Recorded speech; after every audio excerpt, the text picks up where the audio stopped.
guys, so today is going to be my 5 tips for preparing for nursing school. Like if you're in pre-nursing right now, these are some tips for you. So yeah, I just have 5 for today. I'm sure there's multiple more that I will come out with in the future, so I'll probably be adding more videos to this. But really quickly, I just wanted to say the top.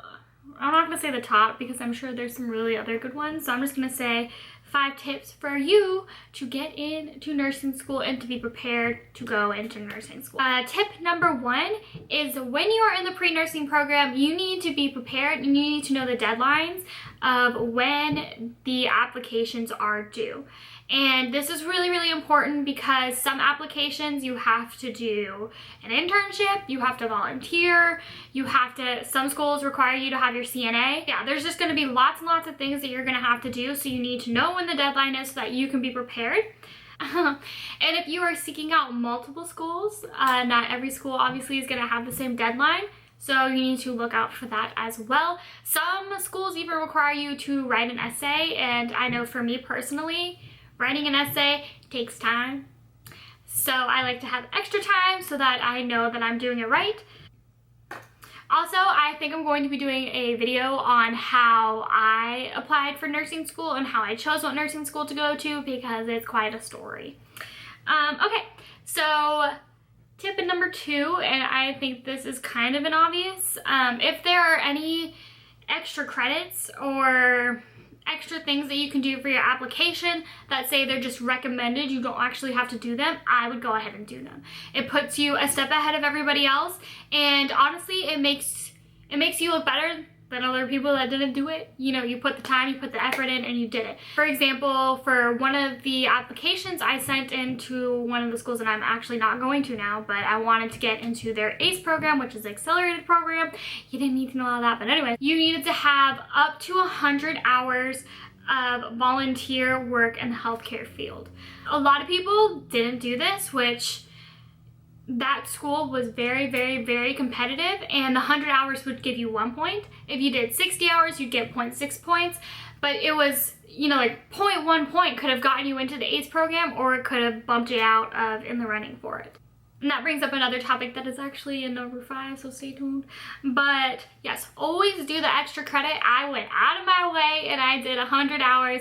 I volunteered at a doctor's office, and yes, it was very stressful having to do 100 hours in like 2 months, but that's because, like I said, I didn't look at the deadline that like long enough ahead of time than I should have. You know, and along with the deadline, you need to look at what is required. But yeah, so I did all the 100 hours. I did end up getting into the program there that I wanted to get into, but it just didn't work out for me, which I will talk about in another video. But yes.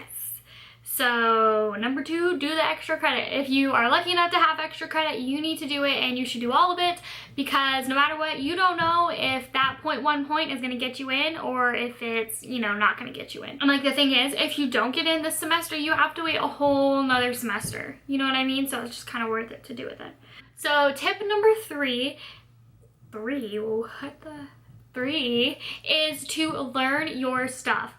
Okay, this sounds really stupid, but when you're in your pre-nursing classes, and I'm not talking about like, I don't know, like English, like yes, you need to know English, but I'm talking about like micro, anatomy and physiology, especially anatomy and physiology, micro, chemistry. You need to pay attention in those classes, and I mean, if you haven't started doing that yet, you should probably start doing it, especially in anatomy and physiology, because you will need to know all of that. And trust me, it will make your classes so much easier if you already know the base knowledge that you're supposed to know before you get into those advanced classes.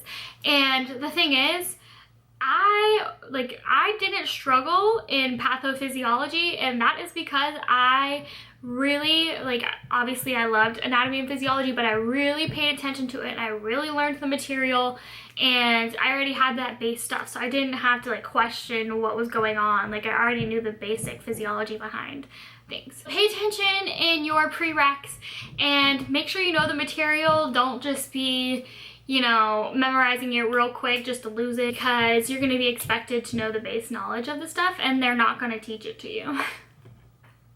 So number 5 is talk to your counselor, or whatever you call them, your advisor, or whoever is in charge of the nursing applications. I met with mine for a couple of the schools just to figure out how it's determined who gets in and who doesn't.